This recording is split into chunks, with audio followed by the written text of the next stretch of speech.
Hi guys! Happy New Year! Simplehan lang natin for today's video. Ang aming ulam ay giniling na minudo. Tama ba yon? Minudo giniling. Whatever. Na sa inyo yung nagluluto na minsan ng marami para kinabukasan may ulam pa. Yung pang hanggang lunch lang. Ako yon.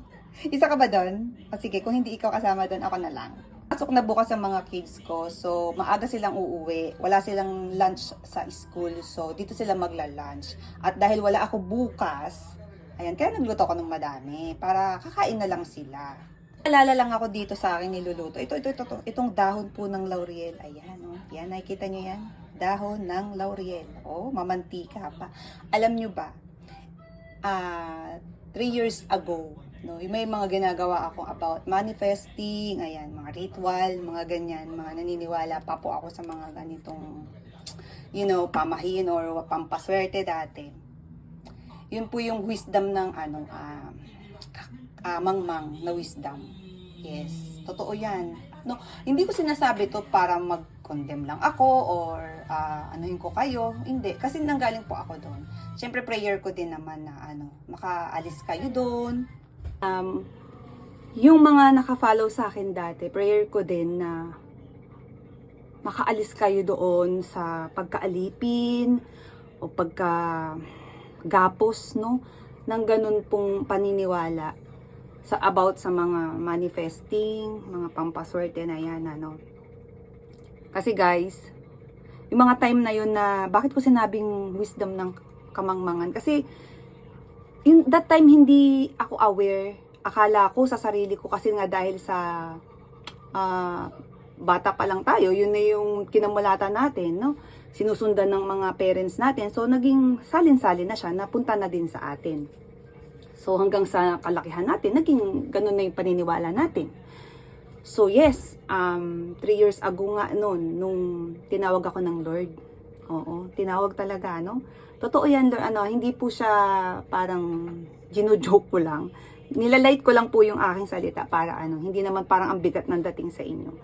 Pero yun, totoo siya na once na tinawag ka ng Lord, hindi ka talaga makakahindi. Yung mga time na yun na hindi mo maintindihan yung bakit parang meron kang may gustong kumawala sa katawan mo, sa kaluluwa, hindi mo maintindihan. Para siyang uhaw, gutom na may hinahanap siya. Na pag-aalalahanin ko ngayon, naintindihan ko na kung bakit ko siya naranasan before.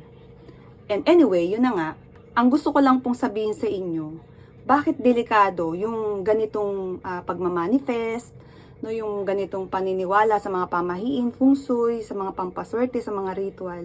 Sinasabi nila hindi naman siya harmless. No, wala namang masama kung maniwala tayo dahil nagdadasal naman tayo. That's a very, very, very, very wrong po talaga, no? Dahil hindi po natin pwedeng pagsamayin na nagdadasal tayo, tapos naniniwala tayo sa mga ganitong mga bagay. Tapos naniniwala tayo dun sa mga paniniwala ng mga pampaswerte na yan, na tayo yung na tayo yung siswertehin. Ito po yung ginagamit na tactic na rin ng kalaban ni Satan, na mukha lang siyang harmless, no? Hindi naman magpapakita sa si Satanas na, syempre na matatakot ka sa mga maliliit na bagay na yan. Diyan siya nag-uumpisa hanggang sa lumaki, hanggang sa kapitan mo siya. And then patitikimin ka niya ng mga bagay na talagang, wow, totoo nga, nagmamanifest siya. No, akala mo, doon ang gagaling na yun talaga. Kasi even Satan, pwede kanyang i-bless. Pero may curse na kasama yun, may mga burden. No, yung that time na yun, hindi ko naiintindihan. Pero ngayon, pagbabalikan ko, sobrang kaya pala. No? Kaya ako sinasabi sa inyo na that time ako din, nakagapos ako, alipin ako. Pero ngayon, I'm free. Kasi ang totoo yung sinasabi sa Bible na the truth will set you free. So, sino ba yung truth na yun? Si Jesus. No? Sana ma-experience nyo kasi ang hirap nyo minsan, ipaliwanag talaga ng hanggat di mo siya nararanasan, hanggat di mo siya na-experience, hindi mo na-encounter ang Lord. Ang hirap niyang explain. Sobrang hirap. Pero, salamat sa Lord.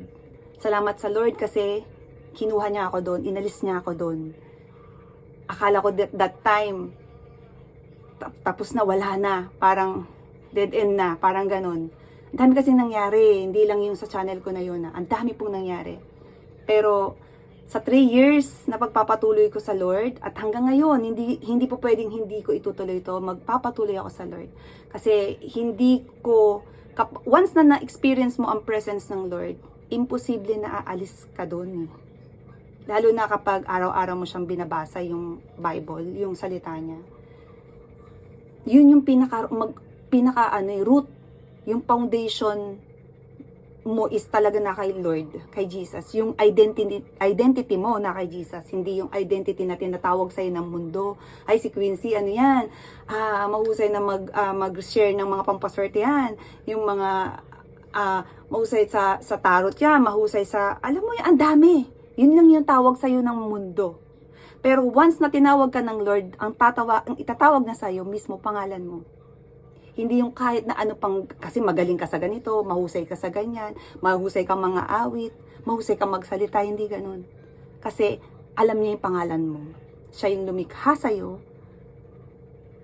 kilala ka na niya bago ka pa lumabas sa mundong ito.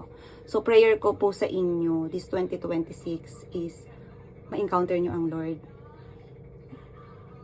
Katagpuin kayo ng Lord.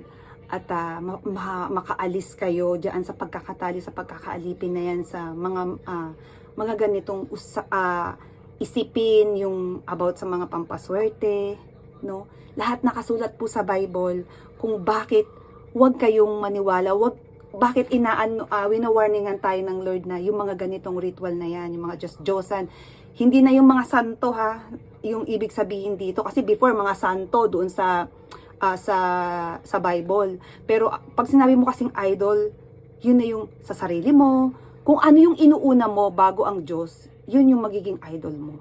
Halimbawa, inuuna mo ba yung career mo? Inuuna mo yung sarili mo? No? Inuuna mo yung mga bagay-bagay na nakakapagpasaya sa'yo na matatapos din. Kasi once, iba ang happy sa joy. No? Iba siya, hindi mo siya pag naunawaan mo yon, mapagkukumpara mo at maintindihan mo kung bakit iba yung happy sa joy. Kasi ang happiness is nakadepende sa happening, no? Ang joy is nagmumula sa Lord. No, yung peace na binibigay ng Lord, no? Yung blessing na meron kang relasyon sa Panginoon, iba yon. Sobrang iba po yon. Sana maintindihan nyo. At yun po talaga yung prayer ko sa inyo ngayong 2026. So yun lang po. Yun lang yung gusto kong sabihin sa inyo. Dahil nakita ko yung pagluluto ko kanina, nakita ko yung daon ng laurel. Ganon po lang yung naisip ko kanina. Na naalala ko nga, ginagawa ko to dating mga pampaswerte. Kung ano-ano yung sinusulat ko, sinusunog, ganyan. Pero ginagamit lang talaga siya sa pagluluto. No, lahat ng ating mga blessing, yung pag-iingat, yung buhay natin is hawak po ng Panginoon. Yung bukas natin ay hawak po ng Panginoon. So, wag po nating hayaan yung sarili natin na andun tayo sa paniniwala pa rin na yun. No? So, yun lang po. Marami pong salamat!